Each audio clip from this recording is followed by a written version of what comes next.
Bonjour tout le monde, j'espère que ça va bien. Simon Bréard, stratège de marché principal d'RGO Canada. On est lundi matin, donc bon lundi matin, 11 décembre. Un petit retour la semaine dernière sur le rapport USDA, hein, les bilans mensuels de l'offre et de la demande, la supply and demand. Donc, je vous dirais, le rapport de décembre, là, le 12e de l'année, si on veut, là, n'est pas un rapport qui habituellement a des grands effets dans le marché. C'est encore une fois ce qu'on a eu cette année. Donc, quand je regarde le maïs, bon, très peu de révision de rendement. Évidemment, tout ça va être revu en janvier. Rendement, superficie, demande. Donc, il y a eu un petit peu plus d'exportation qui était quand même assez bien prévu, mais qui ne change pas la dynamique tant au niveau des inventaires que des prix. Donc, maïs, c'est fait, c'est sorti, mais sans tambour ni trompette. Et soya, même chose, aucun changement dans tous les bilans. Donc, on reste à 245 millions de boissons, les inventaires de fin. Dans le cas du blé, ben là aussi, c'est très peu de révision. 600, bon, on a baissé un petit peu, là, de 25 millions de boissons pour incorporer un petit peu plus d'exportation.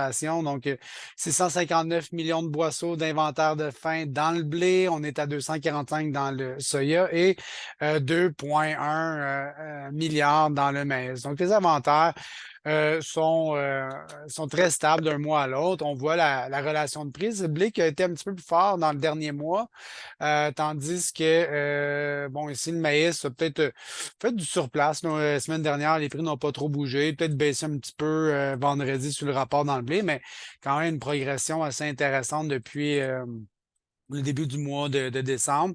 Et ben, les fèves, l'excitation depuis un mois, peut-être un petit peu baissé, pas énormément, mais quand même, depuis un mois, ça baisse légèrement. Au niveau mondial, je regarde le bilan du soya.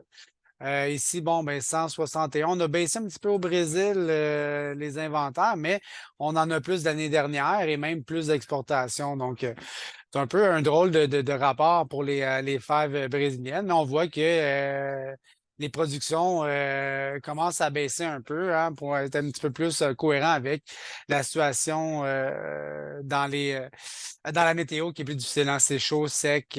Bon, c'est pas parfait comme loin d'être parfait en fait là, pour le soya au Brésil. Dans le maïs, ben, très peu de variations. Argentine, 55, ça reste là. Brésil, ça reste là.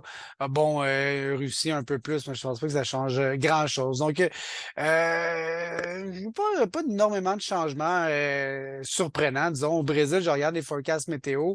Mato Grosso, c'est ici. Cette semaine, ne devrait pas avoir beaucoup de précipitations. Par contre, là, la semaine suivante, là, du 17 au 23, devrait avoir quand même beaucoup d'eau qui va être bien vue parce que depuis un mois, bon, dans le Mato Grosso, il y a peut-être 100 millimètres de pluie. Donc, il faut faire attention. Hein. Les cartes de sécheresse, disons, les cartes d'anomalie là, en fonction des moyennes, il y a vraiment moins de précipitations que prévu, mais c'est pas comme s'il n'avait pas non plus. Puis, on a un retour dans 2 semaines. Donc, c'est pas, c'est loin, comme je dis, là, c'est loin d'être parfait, la météo.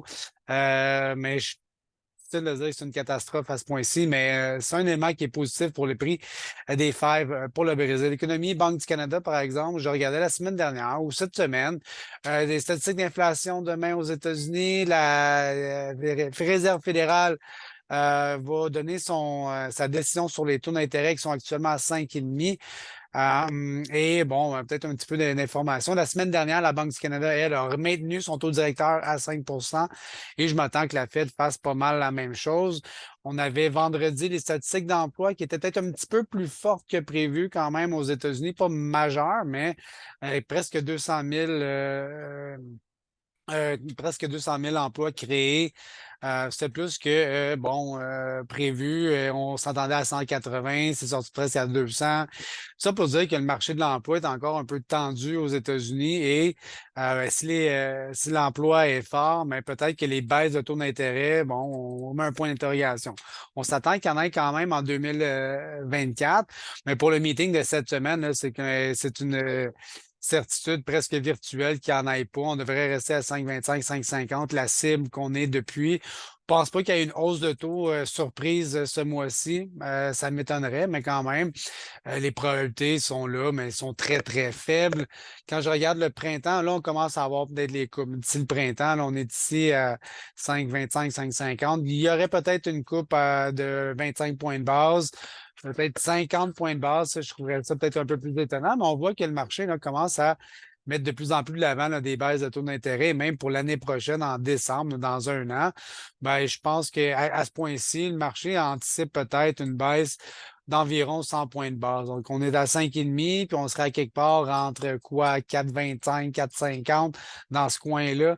4,50, disons, là, si je fais la moyenne. Donc, on voit que on commence à être de l'autre côté hein, de cette vague d'inflation. On est à 3,2 aux États-Unis, là, l'inflation tout azimut.